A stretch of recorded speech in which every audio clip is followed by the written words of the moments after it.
Good evening, good morning, good afternoon my dear students. आज से हम अपनी एक नई सीरीज़ का आरंभ करने जा रहे हैं। ये हम ऑर्गेनिक केमिस्ट्री को स्टार्ट कर रहे हैं यहाँ से।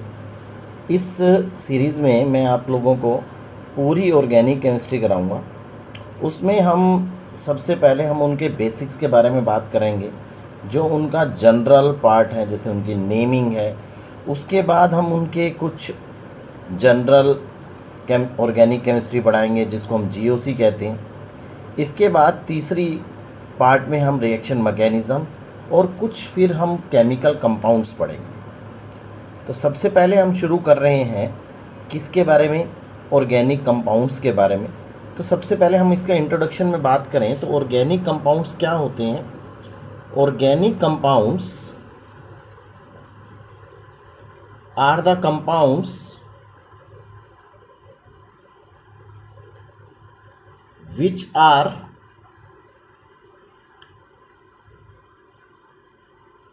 isolated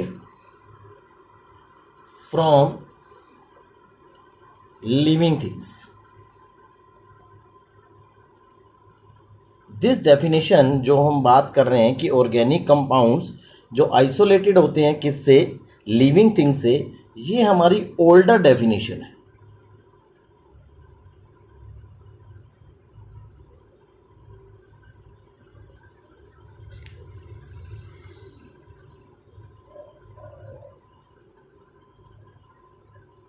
अगर हम बात करें इस ओल्डर डेफिनेशन को बताने के लिए, एक थ्योरी थी जिसको हम बोलते हैं वाइटल फोर्स थ्योरी, और इसको दूसरे नाम से जाना जाता है बर्जूलिस हाइपोथेसिस। ये दोनों जो थ्योरी थी या हाइपोथेसिस थे, ये कहते थे कि organic compounds are isolated from the living things because they have a force that is called vital force in between them that is responsible for preparation of these organic compounds. उनका कहने का meaning था कि जो organic compounds होते हैं ना, वो क्या है, लिविंग थिंग से इसलिए बनते हैं क्योंकि उनके पास एक स्पेशल फोर्स होती है जिसको क्या बोलते हैं? वाइटल फोर्स बोलते हैं। लेकिन समय बीतने के साथ साथ ये थ्योरी क्या हो गई? गलत हो गई। इसको गलत किसने प्रूव किया था? एक साइंटिस्ट थे जिसका नाम था वोलर। वन डे वोलर जो थे, एक रशियन केमिस्ट थे, वो एक दिन अपने लैब में एक एक्सपेरिमेंट कर रहे थे। He is heating ammonium cyanate. इसको क्या बोलते हैं बेटा? Ammonium cyanate. When he heated, जब उन्होंने हीट तो नहीं किया था एग्जैक्टली, क्या होता, सडनली वन एक्सीडेंट हैपन। उस एक्सीडेंट के कारण से ये क्या बना? NH2CONH2, इसे बोलते हैं यूरिया। अब ये जो अमोनियम साइनेट होता है, ये एक इनऑर्गेनिक कंपाउंड होता है। इनऑर्गेनिक होता है, और ये कैसा होता है? ऑर्गेनिक। तो लेकिन वाइटल फोर्स थ्योरी तो ये कहती है कि इनऑर्गेनिक से ऑर्गेनिक बन ही नहीं सकता, ऑर्गेनिक से तो ऑर्गेनिक बनना चाहिए। तो ये जब बना इनऑर्गेनिक से ऑर्गेनिक, तो ये थ्योरी जो वाइटल फोर्स थ्योरी थी और जो बर्जूलिस हाइपोथेसिस था, ये रॉन्ग प्रूव्ड हुआ। अब इस थ्योरी के रॉन्ग प्रूव्ड होने के बाद एक नई डेफिनेशन ने जन्म लिया। इस डेफिनेशन को बोला गया, इस डेफिनेशन में क्या बोला गया? ऑर्गेनिक कंपाउंड्स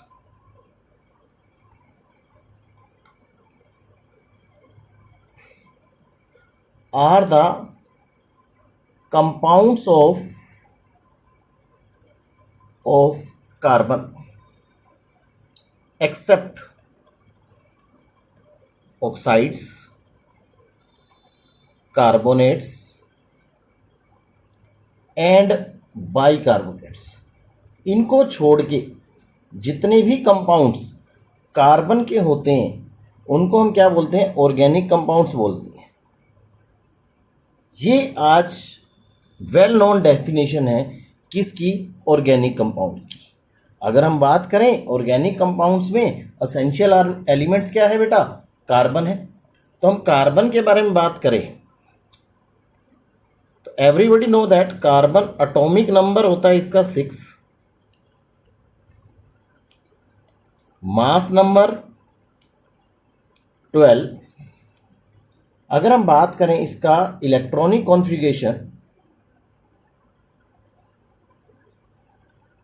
दैट इज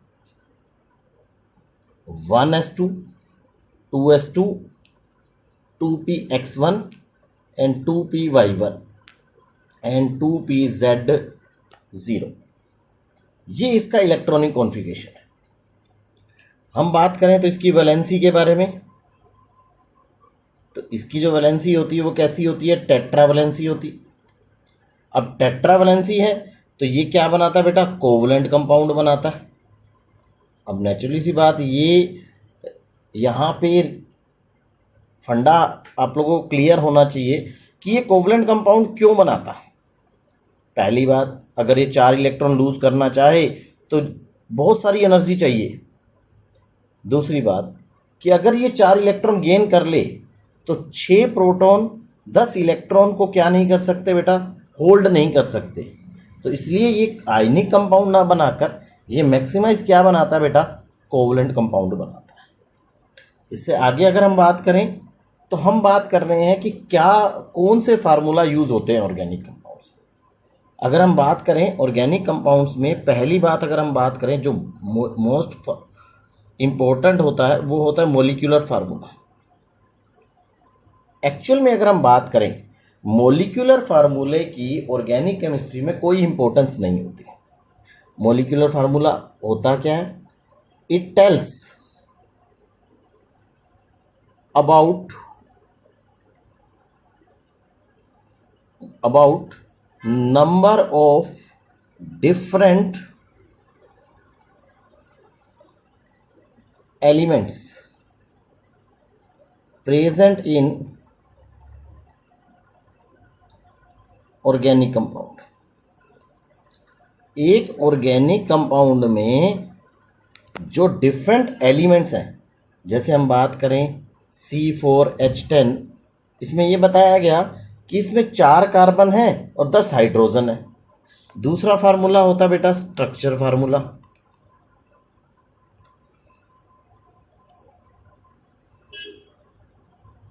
अब ये फार्मूला क्या बताता है, हाउ द डिफरेंट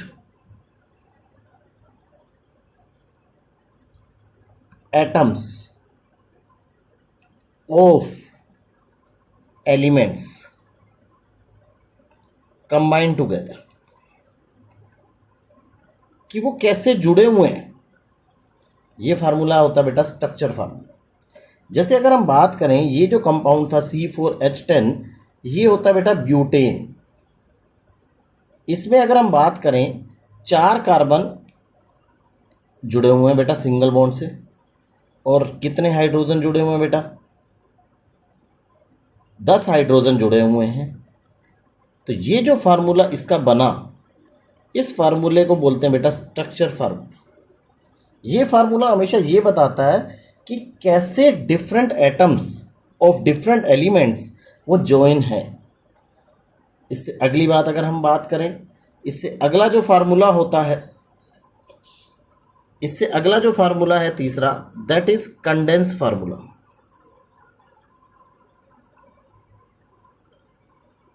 ये क्या कहता है, it is the formula obtained by condensing the different atoms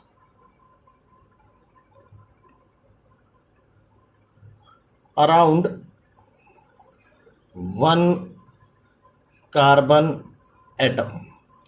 एक कार्बन एटम के चारों तरफ जितने अदर एलिमेंट्स थे उनके जो एटम्स थे उनको हम कंडेंस कर दें, जैसे हमने स्ट्रक्चर में देखा था, पीछे हमने स्ट्रक्चर में देखा, तो यहाँ पे अगर हम बात करें तो यहाँ पे आपको क्या दिख रहा है, इस कार्बन के अराउंड यहाँ पे 3 हाइड्रोजन है, इस कार्बन के अराउंड 2 हाइड्रोजन है, यहाँ भी 2 हैं, यहाँ भी 3 हैं। तो अगर हम देखें तो हम इसको लिख सकते हैं CH3 CH2 CH2 CH3। ये जो फार्मूला बना इसको हम बोलते हैं कंडेंस फार्मूला। चौथा फार्मूला जो हम बात करते हैं इसके अंदर mainly, that is bond line और polygon formula. Polygon formula actually कई बार हम ऑर्गेनिक कंपाउंड्स को खाली लाइंस में रिप्रेजेंट कर देते हैं। वो लाइंस क्या है, उनकी बॉन्ड लाइंस है। अगर हम बॉन्ड लाइन फार्मूले के बारे में बात करें तो पहले आप लोगों को पता होना चाहिए ये क्या रिप्रेजेंट करता है। Represents only bond lines. जैसे हमने बात करें ये ब्यूटेन, इसमें हमारे पास कितने 4 कार्बन एटम जुड़े हुए हैं। तो ये 4 कार्बन एटम 3 सिंगल बॉन्ड से जुड़े हुए हैं। तो अगर हम इनको रिप्रेजेंट करें तो ये बन जाएगा 1 कार्बन, ये आप 3 लाइंस दिखा देंगे इसके अंदर। तो ये जो फार्मूला बना इसमें जो एवरी जॉइनिंग पॉइंट है और एवरी एंड पॉइंट वो किसको रिप्रेजेंट करता है बेटा, कार्बन को रिप्रेजेंट कर रहा है। सिमिलर वे में देयर आर सम पॉलीगन्स जिनसे हम क्या बता सकते हैं, उस कंपाउंड का नाम बता सकते हैं। लेट्स सपोज हमने एक पॉलीगन बनाई, ये हमारा क्या था, एक हेक्सागन था। इसको ऑर्गेनिक केमिस्ट्री में किस नाम से जाना जाता है, cyclohexane. Now we are discussing about classification of organic compounds. अगर हम बात करें तो ऑर्गेनिक कंपाउंड्स को कैसे क्लासीफाई किया जा सकता है। अगर हम मेनली बात करें तो ऑर्गेनिक कंपाउंड 2 कैटेगरी में आते हैं बेटा। एक आते हैं बेटा एलिसाइक्लिक, देखा जाए तो आप लोगों को स्क्रीन पे दिख रहा होगा ये एलिसाइक्लिक ओपन चेन, या इनको क्या बोलते हैं, एलिफेटिकल। एलिफेटिकल का मतलब होता है, एली का मतलब होता है प्लांट्स एंड एनिमल से जो ड्राइव होते हैं, और दूसरे होते हैं साइक्लिक। साइक्लिक कहने का मतलब क्या होता है, the compounds in which first and last carbon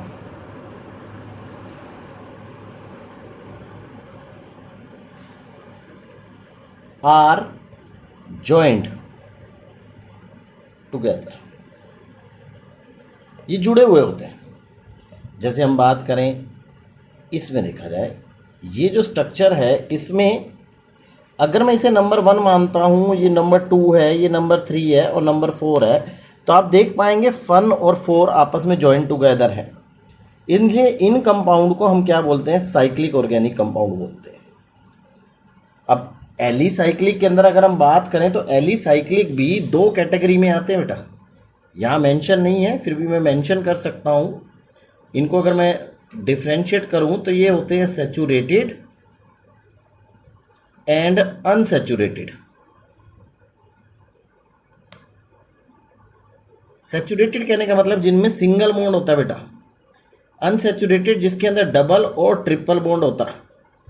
saturated को हम दूसरे नेम में बात करें तो एल्कीन के नाम से जानते हैं, इनको हम बात करें तो एल्कीन एंड एल्काइन के नाम से जानते हैं। अब साइक्लिक में अगर हम बात करें तो साइक्लिक 2 तरीके के हो सकते हैं बेटा, होमोसाइक्लिक एंड हेट्रोसाइक्लिक। होमोसाइक्लिक कहने का मतलब क्या है कि साइकिल के सारे मेंबर सेम होंगे। जैसे हम बात करें तो ये जो कंपाउंड है जिसको हमने क्या बोला था थोड़ी देर पहले हमने बताया था, ये साइक्लोहेक्सेन है।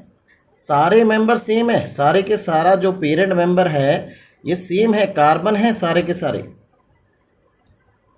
यहाँ भी कार्बन है, यहाँ भी कार्बन है।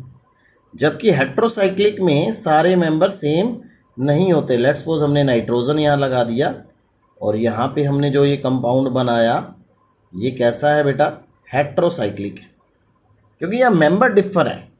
आप देख पाओगे नीचे एक स्ट्रक्चर बना हुआ है जिसको हम क्या बोलते हैं, बहुत फेमस स्ट्रक्चर है, इसको हम बोलते हैं पायरिडीन। और होमोसाइक्लिक भी दो तरीके से आगे क्लासीफाई किए जा सकते हैं, एलिसाइक्लिक और एरोमेटिक। एलिसाइक्लिक कहने का मतलब क्या होता है, इन कंपाउंड्स की ये ड्राइव जो होते हैं वो प्लांट्स एंड एनिमल से ड्राइव होते हैं और इनकी जो प्रॉपर्टीज हैं वो एलिफेटिकल से मैच करती हैं, इसलिए इनको क्या बोला जाता है, एलिसाइक्लिक। एली ऊपर भी देखिए एली आ रहा था, एली का मतलब प्लांट्स एंड एनिमल्स वाले। ये जो है एलिसाइक्लिक, इसका मतलब है कि ये जो कंपाउंड्स हैं इनकी प्रॉपर्टी किससे, एलिफेटिकल से मैच कर रही हैं। जैसे इसका नाम बन गया, देखो 3 कार्बन वाला हो गया, इस तरीके की चेन अगर आप ऐसा लिख दें, सिंपल टू सिंपल लिखना चाहें तो इसको बोलते हैं साइक्लोप्रोपेन, और दूसरे होते हैं एरोमेटिक। एरोमेटिक क्या होते हैं? ऑर्गेनिक केमिस्ट्री में पहले एक डेफिनेशन होती थी एरोमेटिक। एरोमेटिक वर्ड ड्राइव हुआ है अरोमा। अरोमा का मतलब होता है जिनकी स्मेल होती है। बहुत सारे कंपाउंड्स नाउ ए डेज जिनकी स्मेल नहीं होती बट फिर भी वो और क्या कहलाते हैं, एरोमेटिक कहलाते हैं। लेकिन आजकल जो है एरोमेटिक को ड्राइव करने के लिए कुछ नए रूल्स आए हैं, हम उसके अकॉर्डिंग बताते हैं कि कंपाउंड एरोमेटिक है या नहीं। एरोमेटिक भी दो तरीके से क्लासिफाइड किए जाते हैं, बेंजेनॉइड और नॉन बेंजेनॉइड। नाम में है benzenoid and non benzenoid. Benzenoid में जो पेरेंट मेंबर होगा वो बेंजीन रिंग होगा। ये बेंजीन रिंग होता है बेटा, 6 कार्बन, ये 6 के 6 कार्बन में अल्टरनेट पोजीशन पे डबल बॉन्ड होता है और बीच में कई बार हम क्या लगा देते हैं, एक साइकिल रिप्रेजेंट कर देते हैं ऐसे, इसे बेंजीन कहते हैं। तो ये बेंजीन जो होता है वो कौन सी कैटेगरी में आता है, एरोमेटिक की कैटेगरी में आता है, और कौन सी कैटेगरी में, बेंजोइड है। और नॉन बेंजेनॉइड जैसे एजुलिन, इसके अंदर आप देखो तो इसके अंदर कोई बेंजीन रिंग नहीं है। बेंजीन में 6 कार्बन होते हैं, इसमें 7 कार्बन आप लोगों को दिख रहे हैं। अब हेट्रोसाइक्लिक भी दो तरीके के होते हैं बेटा, एलिसाइक्लिक और एरोमेटिक, सेम उसी कैटेगरी में। इसका सबसे फेमस एग्जाम्पल है THF, इसका नाम होता है टेट्रा हाइड्रो फ्यूरेन। बहुत फेमस ऑर्गेनिक कंपाउंड है ये आप आगे चलेंगे उनके अंदर यूज़ भी होगा। तो THF इसमें आप देखिए ये ऑक्सीजन है यहाँ पे आपके पास, तो ऑक्सीजन है तो क्लियर सी बात है ये हेट्रोसाइक्लिक हो गया। सिमिलरली एरोमेटिक, एरोमेटिक कहने का मतलब इसमें एक अरोमा होनी चाहिए, स्मेल होनी चाहिए, तो इसका एक एग्जाम्पल है बेटा pyridine. Types of carbon atoms present in the organic compound. एक ऑर्गेनिक कंपाउंड्स में अगर हम क्लासीफाई करें तो कितने तरीके के कार्बन एटम होते हैं? अगर हम बात करें तो 4 तरीके के कार्बन एटम्स इसमें अवेलेबल हो सकते हैं। अगर हम बात करें, number 1 primary, number 2 secondary, number 3 tertiary, number 4 quaternary. Primary कहने का मतलब क्या होता है, if one carbon is attached to one another carbon atom,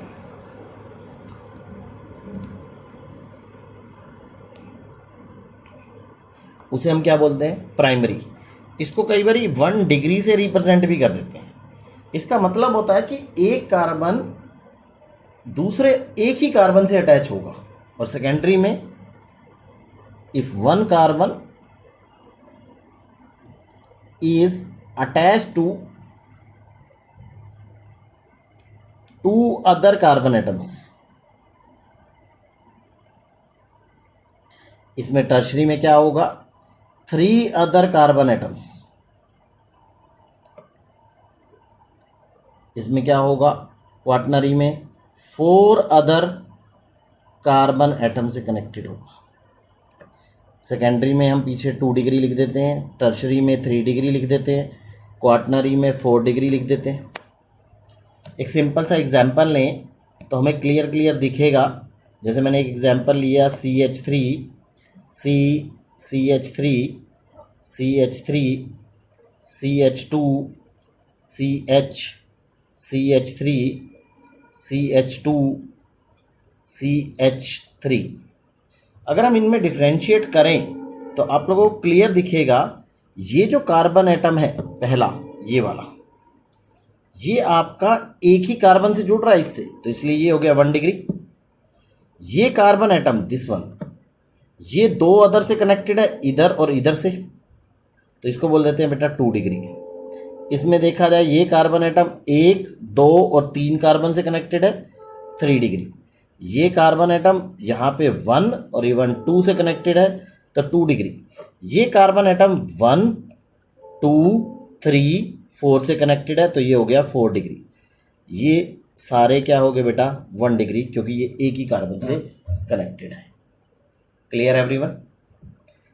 इसके बाद की वीडियो में we will discuss naming of the organic compound.